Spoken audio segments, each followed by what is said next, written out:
સરકારે જે બજેટ રજૂ કર્યું છે તેને કેટલાક નિષ્ણાતોએ તો વધાવ્યું છે, પરંતુ આમ આદમી માટે તો આ બજેટ આંકડાઓની માયાજાળ બરાબર છે। પગારદાર વર્ગને કોઈ ખાસ રાહત જણાતી નથી, પરંતુ સરકારની લાંબા ગાળાની નીતિની ઝલક આ બજેટમાં જોવા મળે છે। જોકે શોર્ટ ટર્મ માટે કોઈ વિશેષ રાહત નથી, તેને લઈને ક્યાંક ને ક્યાંક નારાજગી તો છે જ, પરંતુ હવે સરકારે દેશની હાલની નાણાકીય સ્થિતિમાં જે લક્ષ્યાંકો આપ્યા છે તે પૂરા કેવી રીતે થશે તે પણ એક મોટો સવાલ છે। મોંઘવારીનો ડબલ ડોઝ હોય તેમ સરચાર્જ અને સર્વિસ ટેક્સ તો વધ્યા જ, પરંતુ હવે પેટ્રોલ અને ડીઝલમાં પણ ભાવ વધારાનો ડોઝ લાગી ગયો છે।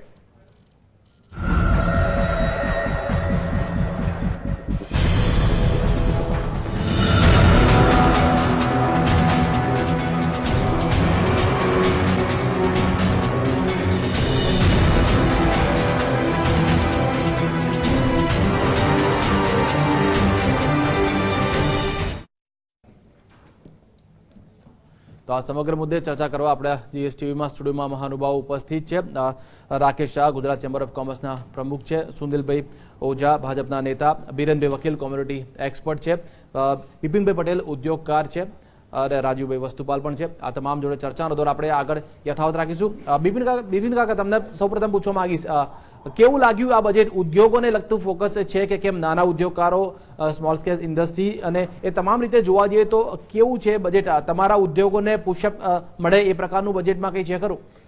આ બજેટમાં આમ જોવા જઈએ તો લઘુ ઉદ્યોગો માટે કોઈ પ્રાવધાન છે જ નહીં, એટલે લઘુ ઉદ્યોગો માટે કોઈ પર્ટિક્યુલર કંઈ એનાઉન્સ કરવામાં આવ્યું હોય કે કંઈ આપવામાં આવ્યું એવું મને કંઈ દેખાતું નથી। મેક ઇન ઇન્ડિયા માટે જે પ્રાવધાન કર્યા છે એ લોકોએ, પણ એ મોટી ઇન્ડસ્ટ્રી માટે છે, લઘુ ઉદ્યોગો માટે કંઈ જ નથી આ બજેટમાં। જી, આપણી સાથે વાયકે અલગ પણ જોડાયેલા છે।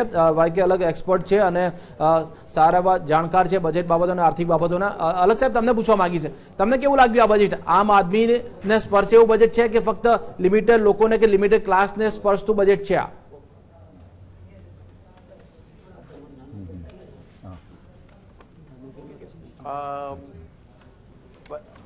મને લાગે છે કે આમ આદમી માટે થોડું, જો જે મુશ્કેલની આર્થિક સ્થિતિ હોય તો ફાઇનાન્સ મિનિસ્ટર પાસે એટલી ઓપ્શન્સ નથી કે આમ આદમીને બહુ વધારે રાહત આપે, તો એમને જેટલી સાહેબને સાધન જોઈતા હતા અને સાધન માટે એમને કોર્પોરેટ ટેક્સ, સુપર રીચના ટેક્સ અને સર્વિસ ટેક્સનું રેટ વધાર્યો અને કસ્ટમ્સ ડ્યુટી અને આ જે ઇનડાયરેક્ટ ટેક્સીસ છે એના થોડું ઇમ્પેક્ટ તો પડશે વસ્તુઓને ભાવ ઉપર, અને એટલે પણ આપણી અર્થવ્યવસ્થા માટે આપણે જે વિકાસનું દર વધારવાનું છે તો સરકારને સાધન જોઈશે। સાધનને જોડે એ પબ્લિક ઇન્વેસ્ટમેન્ટ વધાવે અને पब्लिक इन्वेस्टमेंट बढ़ेगी तो उससे प्राइवेट इन्वेस्टमेंट भी बढ़ेगी। पिछले 2-3 साल में 2.5% जीडीपी का इन्वेस्टमेंट कम हो गया है, तो उससे विकास के दर को फर्क पड़ता है। इसीलिए इस समय आ लोगों ने अर्थव्यवस्थाने स्टिम्युलस આપવાનું છે। ઇકોનોમિક સર્વેમાં કહ્યું છે કે પબ્લિક ઇન્વેસ્ટમેન્ટ વધારો અને પબ્લિક ઇન્વેસ્ટમેન્ટ વધશે તો એમાં સ્પ્રેડ ઇફેક્ટ પ્રાઇવેટ ઇન્વેસ્ટમેન્ટ ઉપર જશે, કોર્પોરેટ ઇન્વેસ્ટમેન્ટ ઉપર। હવે કોર્પોરેટ ટેક્સ રેટની પણ એમને જે કહ્યું છે સિમ્પ્લિફિકેશન, એમાં ટાઈમ લાગવાનો છે। એમને 4 વર્ષમાં કહ્યું છે कि 4 वर्ष में हम कॉर्पोरेट टैक्स रेट कम करेंगे। सर्विस टैक्स अभी बढ़ गया है। तो एक चीज उन्होंने की है जो आम आदमी को बहुत फर्क पड़ेगा, जो बहुत बड़ी बात है कि सोशल सिक्योरिटी हर एक हिंदुस्तानी को मिलेगी। અને આપણે ખબર છે કે બીજા દેશોમાં, અમેરિકામાં, યુરોપમાં બધાને સોશિયલ સિક્યોરિટી મળે છે। આપણે ત્યાં સોશિયલ સિક્યોરિટી હું માનું છું એક ગેમ ચેન્જર છે, એટલે એમાં મુશ્કેલી પણ થવાની છે, સાધન જોઈશે, પણ સોશિયલ સિક્યોરિટીની ઇન્ટેન્શન ડિક્લેર કરવામાં આ budget it is a game changer. इसमें आम आदमी को फर्क पड़ेगा।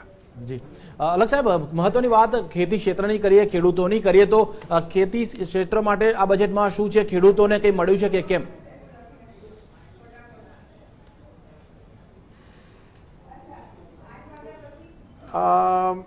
ખેડૂતો માટે કોઈ વધારે નથી। થોડી વાતો તો કરી છે, માર્કેટ્સની વાત કરી છે, પણ આ સ્કીમ્સ જે હતી ને એ ગત વર્ષ પણ હતી અને એમાં થોડું વધારે કર્યું છે, પણ वो थोड़ा स्प्रेड आउट है और कि देखिए जो खाने पीने की वस्तु है उनको कोई इससे भाव कम होगा ये मैं नहीं मानता इस बजट से जी। तो उसमें कृषि को तो फायदा होगा, क्योंकि मुझे ये नहीं दिखता कि कृषि के जो पदार्थ हैं जैसे तिलहन, अपनी खांड होए, શીંગ તેલ હોય, બીજા અરેંડા, આ બધુંમાં ભાવ ઘટશે એ હું નથી માનતા. એટલે કિસાનને અને દૂધ અને દૂધ પદાર્થોમાં અને ફળ અને સબ્જીમાં આમાં વિકાસનો દર વધે તો prices will be stable or they will improve કિસાન માટે. જી બિરેનભાઈ, તમને પૂછવા માંગીશ, મહત્વની વાત એ છે કે વાયદા બજાર આયોગ સેબીનો ભાગ છે અને તેની સારી નરસી અસર કેવી જોવા મળશે? આ એક નવો પ્રયાસ શરૂ કર્યો છે સરકારે, કેવી અસર રહેશે એની? એક પોલિસી ડિસિઝનમાં એક આ મહત્વનો સંકેત છે, જેમ અને ગવર્મેન્ટનું મન આપણે કદાચ હવે સ્પષ્ટ થાય કે સરકારને એક જ સુપર રેગ્યુલેટર જોઈએ છે. અમેરિકાની જેમ બે પાવર સેન્ટર CFTC એટલે કોમોડિટી રેગ્યુલેટરી કમિશન અને સિક્યુરિટી એક્સચેન્જ કમિશન નથી જોઈતા. એને બદલે લંડન મોડેલ સરકારે વાપર્યું છે, ફાઇનાન્શિયલ સર્વિસીસ ઓથોરિટી, એક જ રેગ્યુલેટર બધા જ ક્ષેત્રોને કરે. પણ હજી આની માટે સિક્યુરિટી કોન્ટ્રાક્ટ એક્ટમાં એમેન્ડમેન્ટ કરવા પડશે અને FCRA એમેન્ડમેન્ટ કરવા પડશે. અને આ બંને સુધારા, એસ્પેશિયલી કોમોડિટી વાયદાના સુધારો તો 10 વર્ષથી અધરતાલ છે. તો આ ક્યારે આ સુધારા થશે? કારણ કે આ તો સુધારા થશે પછી જ તમે આ મર્જર કરી શકશો. અને એક વસ્તુ સારી છે કે સેબીની જે કમ્પ્લાયન્સની એક્સપર્ટીસ છે અને વાયદા પંચની ડોમેઇન એક્સપર્ટીસ છે, 50 વર્ષની કોમોડિટી ડોમેઇન એક્સપર્ટીસ, આની એક સિનર્જી થાય. પણ અમલીકરણ એ સૌથી વધારે અગત્યનો મુદ્દો છે. આપણે જો સુનિલભાઈ પણ ઉપસ્થિત છે. સુનિલભાઈ, આમ આદમી માટે આ બજેટમાં કશું નથી, લોકોનો પોકાર છે, રિએક્શન આવી રહ્યા છે, આમ પબ્લિક માટે કશું ખાસ આ બજેટમાં છે નહીં. સોશિયલ સિક્યોરિટી બાબતનું ઓપ્શન ચલો બાજુમાં મૂકીએ, પરંતુ જેટલી ટેક્સ સ્લેબની જે વાત હતી એ સિવાયના ઘણા બધા ઓપ્શન અને શક્યતાઓ હતી, પરંતુ એવું કશું આમ આદમી માટે આ બજેટમાં નથી, એવો લોકોનો પોકાર છે. શું કહેશો? ઓવરઓલ દાખલા તરીકે આમ આદમી 2022માં પ્રત્યેકને ઘર આપવાની વાત કરી છે. 2 કરોડ અર્બનમાં, 4 કરોડ રૂરલમાં. 2022 સુધીમાં road connectivity, clean drinking water સાથે નજીકની અસરમાં દાખલા તરીકે બ્લેક મની ઉપર જે કોરડો વીંજાવાનો છે, નજીકની અસરમાં 1.5 લાખ પોસ્ટ ઓફિસ એને બેન્કિંગમાં ફેરવવાના છે. આનો કોને ફાયદો થશે? સીધે સીધો ફાયદો આ બધી જ વાતો, એ સ્વચ્છ ભારતની વાત હોય, એ ક્યાંક સબસિડીની વાત હોય, ક્યાંક ઘરના ઘરની વાત હોય, કારણ કે એ શરૂ તો થઈ જવાનું છે નજીકમાં. એટલે 2022માં કમ્પ્લીટ કરવાનું છે. દરેક કુટુંબના એક વ્યક્તિને મિનિમમ એમ્પ્લોયમેન્ટ હોય અને આખું એ આયોજન 2022 સુધીમાં એ વાર્ષિક છે. જે રીતે હમણાં વાત થઈ કે અલગ સાહેબે કીધું એવી રીતે 4 વર્ષમાં આ કોર્પોરેટ ટેક્સની અસર કરવાની છે. હમણાં અહીંથી વાત થઈ એ રીતે જે રેગ્યુલેટરી ઓથોરિટી પણ એ ધીમે ધીમે અસર થવાની છે. એમ જેટલી બધી વસ્તુની અસર થશે. દાખલા તરીકે બ્લેક મની ઉપર અવડો મોટો પંજો આવશે, ફક્ત પ્રોસિક્યુશન નહીં, એનું ઇમ્પ્રિઝનમેન્ટ સહિતનું આટલું કડક વલણ આવશે. તો આફ્ટર ઓલ એ જે ફાયદો થશે, આ નેટમાં જેટલા વધારે લોકો આવશે, 15 લાખ ખાતામાં જમા થશે, એવું કે 15 લાખ ખાતામાં જમા કરવાની વાત હું નથી કરતો, એવી ક્યારેય કોઈએ નથી કરી. વાત એટલી છે કે આટલી રકમ આ 2022 સુધીમાં આવડી મોટી રકમ જોઈ છે, આવશે ક્યાંથી? જી એ આજે પણ જે ગણતરી કરે છે એ કે ગરીબીમાં જે સર્વે છે, હું એના નામ ભૂલી ગયો છું, પણ સર્વે છે એ પ્રત્યેક ગરીબ કુટુંબની એક વ્યક્તિ પાછળ આજે 7,000 રૂપિયા ખર્ચાય છે. જી એ 35,000 રૂપિયા તો ઇવન અધરવાઇઝ મહિને ખર્ચવાના છે.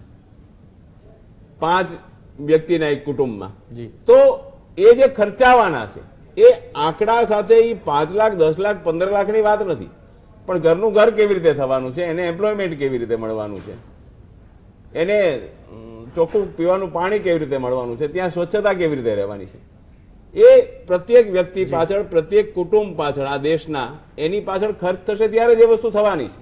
જી એ આંકડો કદાચ આપ બોલો છો એની કરતા મોટો પણ હોઈ શકે. જી બહુ સરસ. 15 લાખથી વધારે લોકોના ખાતામાં જમા થઈ શકે છે. સુનિલભાઈનો જે રીતે દાવો છે, ખાતાની વાત નથી કરતો, માણસને ખાવા જોવે. જી ખાતાની તો પછી વાત છે. જી ખાવા જોઈએ. હા, પહેલા તો એને ખાવા જોવે, એને રહેવાનું ઘર જોઈએ, એને સ્વચ્છ જોઈએ, એને ટોયલેટ જોઈએ, એને સ્વચ્છતા જોવે, સારું પીવાનું પાણી જોઈએ. આ વ્યવસ્થા આટલા વર્ષોમાં નથી થઈ. એ શરૂઆતથી જેટલીજીએ કીધું છે કે ભાઈ મારે ફૂલો બિછાવવા છે, પણ મારી પાસે અત્યારે કાંટાની ચાદર છે.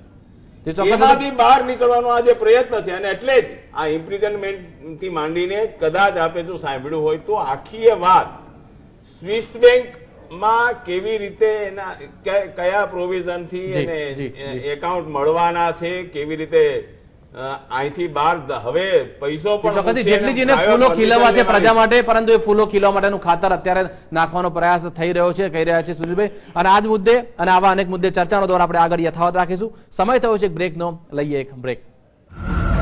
ચર્ચા કરી રહ્યા છે બજેટની. રાજુભાઈ, તમને પૂછવા માંગીશ, મહત્વની વાત એ છે કે તમે મેનેજમેન્ટ એક્સપર્ટ છો, તમારું શું માનવું છે આ સરકારે જે બજેટ રજૂ કર્યું છે, કેટલું એક્સપર્ટાઇઝ તમને લાગે છે? શું સરકારનું મેનેજમેન્ટ એવું છે જેને કારણે દેશવાસીઓને પણ ફાયદો થઈ શકે? તમારું શું અવલોકન છે? મારા હિસાબે જરૂરથી આ બજેટ એક પ્રોગ્રેસિવ બજેટ છે અને એમાં ઘણા નવા ઇનિશિયેટિવ લેવાયા છે, જે ઇનિશિયેટિવના કારણે જનરલ પ્રજાને ઘણો મોટો ફાયદો થઈ શકે એમ છે. જે પહેલું છે જે જીડીપી ગ્રોથ 7.5% પ્રોજેક્ટ કર્યો છે, એ એક ઉત્તમ પગલું છે. અને ઘણી બધી વસ્તુ ક્લબ કરી, લૂપહોલ પ્લગ કર્યા છે, અને કોર્પોરેટ ટેક્સ ઘટાડ્યો છે, જેનાથી કોર્પોરેટ વધારે પ્રોફિટ્સ બતાવી શકે અને ટેક્સ ભરી શકે. અને બીજું, ગુજરાત સરકાર માટે, ગુજરાત સ્ટેટ માટે ઘણો ફાયદો થયો છે કે એમને DMICમાં 1200 કરોડનો SIRમાં સ્પેશિયલ પ્રોવિઝન રાખ્યું છે. અને તે ઉપરાંત ગિફ્ટ સિટીને સ્પેશિયલ ઇન્ટરનેશનલ હબ બનાવવાની વાત કરી છે, જેના માટે એમને પ્રોવિઝન રાખ્યું છે, જે ગુજરાતને ખૂબ જ ગતિ આપશે આ રીતના પગલાંથી. અને બીજું કે ગોલ્ડ બોન્ડ, જે આપણે ત્યાં ગોલ્ડ બહુ નાનામાં નાનાથી મોટા ઘરમાં મોટી રીતે પોતાની યથાશક્તિથી લોકો સોનું લે છે, એ ગોલ્ડમાં જ પડ્યું રહેશે. અને એક અનપ્રોડક્ટિવ પૈસા તરીકેનું ખૂબ મોટી મૂડી આપણા દેશમાં પડેલી છે, જેને કન્વર્ટ કરીને ગોલ્ડ બોન્ડમાં કરી શકાય એવો એક વિચાર મૂકેલો છે. આ સોનેરી વિચાર સરકારનો છે, એ વિશે આપણે એક્સપર્ટ જે છે, કોમોડિટી એક્સપર્ટ બિરેનભાઈને પણ પૂછીશું. પણ વચ્ચે રાકેશભાઈને પૂછવા માંગુ છું. રાકેશભાઈ, કોર્પોરેટ અને ઉદ્યોગ ક્ષેત્ર માટે તમને આ બજેટ કેવું લાગ્યું? જે આશાઓ અને અપેક્ષાઓ હતી ક્યાંય ફૂલફિલ થતી તમને દેખાય છે ખરી? બજેટ એકંદરે હું રાજીવભાઈ સાથે સંમત થઈશ, પ્રોગ્રેસિવ છે. કોર્પોરેટ ટેક્સ 5% ઘટાડ્યો, એ એશિયન કન્ટ્રી સાથે એમને કમ્પેર કરવાનો પ્રયત્ન કરી અને એક ડાયનેમિક સ્ટેપ લીધું. એ સિવાય વેલ્થ ટેક્સ એબોલિશ કર્યો. બ્લેક મનીને કંટ્રોલ કરવા માટેના જે સ્ટેપ લીધા એ પણ આવકારદાયક છે. એના માટે એમને કેશ ટ્રાન્ઝેક્શન રોકવા માટે ક્રેડિટ કાર્ડ અને ડેબિટ કાર્ડને યુઝ કરવા માટે પ્રમોટ કર્યું, જેથી એક જે કાળા નાણાંનું ટ્રાન્ઝેક્શનનું દૂષણ ઘટશે. આ ઉપરાંત સર્વિસ ટેક્સને, એ બધા ઇનડાયરેક્ટ ટેક્સીસને ધીરે ધીરે એમને એબોલિશ કરવા માટે, એ બધી જદામણમાંથી બહાર આવવા માટે GSTનું અમલીકરણની જે જાહેરાત કરી 1/4/2016થી, એ ખૂબ આવકારદાયક છે અને જરૂરી હતું. ખરી રીતે તો આ વહેલા અમલમાં લાવવું હતું, પરંતુ સંભવ નથી આવ્યું. જે થયું તે સારું. ઇન શોર્ટ, એકંદરે ઇકોનોમીને આગળ વધારવા માટેના જે રોડ ખોલ્યા છે એ આવકારદાયક છે. ચોક્કસ ઇકોનોમીને માટેનો રોડ મેપ તૈયાર કર્યો છે. બિપિનભાઈ, તમને પૂછવા માંગીશ. બિપિનભાઈ, તમને એવું લાગ્યું બજેટમાં કે મોંઘવારી સરકારને ઓછી કરવી છે, એવા કોઈ પ્રયાસો તમને આ બજેટમાં દેખાયા ખરા? મોંઘવારી ઓછા કરવાનો કોઈ પ્રયત્ન થયો એવું મને તો લાગતું નથી. આજે જ તમે જુઓ ને, આજે ડીઝલ અને પેટ્રોલના ભાવ કેટલા વધી ગયા છે. બીજું કે સર્વિસ ટેક્સમાં વધારો કર્યો, 2ની જગ્યાએ જે 14% જે કર્યો 12ની જગ્યાએ, એ નાની ઇન્ડસ્ટ્રીને પણ એનો બહુ મોટી ઇફેક્ટ આવશે, કારણ કે એની લિમિટ બહુ ઓછી છે અને સર્વિસ ટેક્સનો જે એરિયા છે એ બહુ મોટો એરિયા કવર થાય છે બધા, એટલે એનો જે વ્યાપ બહુ મોટો છે, એટલે એના કારણે ઇન્ડસ્ટ્રી પર તો બહુ મોટું બર્ડન આવશે. એક્સાઇઝમાં બહુ મોટા ફેરફાર નથી થયા કે 12-5ની જગ્યાએ 12.5%, નહીં તો અમે વેટ રિફંડ પેલું વેટ સેન્ડવેટ લઈએ છીએ, એટલે અહીં બહુ ઇફેક્ટ નહીં આવે. પણ એઝ અ હોલ આ બધી જે ઇફેક્ટ છે એ ઇન્ડસ્ટ્રી પર ડાયરેક્ટલી ઇનડાયરેક્ટલી લઘુ ઉદ્યોગો પર તો આવવાની જ છે.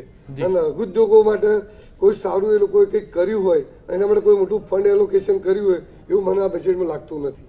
બિરેનભાઈ, તમને પૂછવા માંગીશ, તમને શું લાગે છે આ ગોલ્ડ એકાઉન્ટ સ્કીમ પાછળનું ગણિત સરકારનું શું હોય? લોકોએ અંદર ખાને છુપાઈ રાખેલું સોનું બહાર લાવવાનો પ્રયાસ છે કે શું? બેઝિકલી આ બુલિયન બેન્કિંગ તો આમ ઘણા સમયથી આની જરૂર હતી જ, કારણ કે આપણી પાસે લગભગ ખાનગી અનામતો અંદાજે 20,000 ટન જેટલી છે. અને વિશ્વમાં અમેરિકા કે યુરોપમાં તો ડેવલપ લીઝ માર્કેટ હોય છે, ગોલ્ડ લેન્ડિંગનું માર્કેટ. પણ આપણે ત્યાં આ જેટલી સ્કીમ દેખાવામાં ખૂબ સારી લાગે છે, અમલીકરણ થાય તો અતિ ઉત્તમ, પણ એના વ્યવહારુ પ્રોબ્લેમ એ છે કે આમાંનું અમુક ગોલ્ડ ધાર્મિક ગોલ્ડ છે, સોશિયલ ગોલ્ડ કે ચેરિટી ટ્રસ્ટો પાસેનું ગોલ્ડ, આ ઉપરાંત ઘણું ખરું ગોલ્ડ કાળા નાણાંના સમાંતર પાર્કિંગ સેન્ટર તરીકેનું ગોલ્ડ છે. એ લોકો નહીં જ બતાવે સાહેબ, એ લોકો આવશે કે કેમ? બીજું કે આમાંથી જે મની લોન્ડરિંગ પ્રકારના જે ઇસ્યુ સર્જાય એનું શું? ત્રીજું કે શેડો બેન્કિંગ રિસ્ક અને પ્રાઇસ રિસ્ક મેનેજમેન્ટ, કારણ કે અત્યાર સુધી તો તમે ગોલ્ડમાં મોટી કોઈ ઉથલપાથલ નથી જોઈ, પણ કાલ ક્રૂડ જેવી ઉથલપાથલ કદાચ આવે, એક જ વર્ષમાં 70-80% જેટલા ભાવો તૂટી જાય તો સિસ્ટમિક રિસ્ક જે સર્જાય સિસ્ટમમાં એનું શું? એટલે આવા અનેક પ્રશ્નો અનુત્તર રહે છે. જી સુનિલભાઈ, તમને પૂછવા માંગી છે, કેટલીક ચર્ચા દરમિયાન આમ આદમી વાતો કરતા હતા, એમાંથી એક સવાલ નીકળ્યો છે, સરકારે જૂતા સસ્તા કર્યા છે, શા માટે? સરકારી કચેરીઓના ધક્કા ખાઈ શકીએ અને નોકરીઓ માટે ધક્કા ખાવા મળે તો જૂતા કસે ના જાય એટલા માટે કે શું? એ જરા જોજો, ચામડાના જૂતા સસ્તા કર્યા. હા, ચામડાના. એટલે રીબોક ના તો કોણ પહેરી શકવાનું છે? એટલે આ રીબોક ના નથી, જેને એના માટે નથી. આર્ટિઝન બહુ મોટું, જે હમણાં બિપિન કાકા કહેતા હતા, પણ માઇક્રો ફાઇનાન્સ માટે મુદ્રા બેંકની સ્થાપના કરી છે અને એના માટે 20,000 કરોડનું પ્રોવિઝન કર્યું છે. નાના ઉદ્યોગો, લઘુ ઉદ્યોગો કદાચ લઘુ ઉદ્યોગો કરતા પણ નાના હશે, પણ એના માટે ખૂબ મોટું પ્રોવિઝન. આ દેશમાં ખૂબ મોટી સંખ્યા જે માઇક્રો ફાઇનાન્સની જરૂર છે, રીફાઇનાન્સની જરૂર છે, એના માટે મુદ્રા એ બેંકની સ્થાપના કરી. 20,000 કરોડ ટોટલ, અને આજે 3,000 કરોડની એમાં ફંડ આપ્યું છે. તો એ એક જોતા સામાન્ય આર્ટિઝન, નાનામાં નાના કારીગરથી માંડીને એ જેને કારીગર અથવા સ્કિલ્ડ લેબર, સ્કિલ્ડ કારીગરો, એના માટેની, એટલે જેને વોકેશનલ કે ટેકનોલોજીને આધારે કામ કરવાવાળા લોકો, એ કામ તો કરે છે પણ એને જોઈએ એ કામ નથી મળતું, એવા લોકોને, અથવા તો એ ટકી શકતા નથી માર્કેટમાં, એવા લોકો માટે ખાસ અલગ જોગવાઈ કરી છે. અને કોઈ પણ રીતે મેન્યુફેક્ચરિંગ, પ્રોડક્શન એ હાથે બનાવે, મેન્યુઅલી હોય, એ નાના મશીનથી હોય કે મોટા મશીનથી હોય, ઓવરઓલ એમ્પ્લોયમેન્ટ ઓરિએન્ટેડ આ કાર્યક્રમ છે. એ એક્સ વાય કે ઝેડ, આ આખા એ બજેટમાં એ દરેક વખતે તમે જુઓ તો એમ્પ્લોયમેન્ટ ઓરિએન્ટેડ છે. કર્મચારીઓને લાભ થાય પ્રકારનું બજેટ છે, સુનિલભાઈ કહી રહ્યા છે. રાજુભાઈ, તમને પૂછવા માંગીશ, એક વસ્તુ સમજાવતી નથી, ઘણા લોકો ચર્ચા કરી રહ્યા છે કે એક તરફ રાજ્ય સરકારે કેશ ઓન ડિલિવરી રાખી છે કે શું પોતાના ખાતામાં જ પૈસા જમા થઈ જાય, એ લોકો એટીએમ કે બધાનો ઉપયોગ કરીને પૈસા ઉપાડી શકે, પરંતુ બીજી તરફ તમને ખબર હશે કે ટેકનોલોજી અને આવી ટેકનોલોજીની સર્વિસ ઉપર જે સેવા છે એની પર સર્વિસ ટેક્સ લગાવવામાં આવે છે. તો એક તરફ આપવાની વાત છે ને એક તરફ લેવાની વાત છે, શું કહેશો રાજુભાઈ?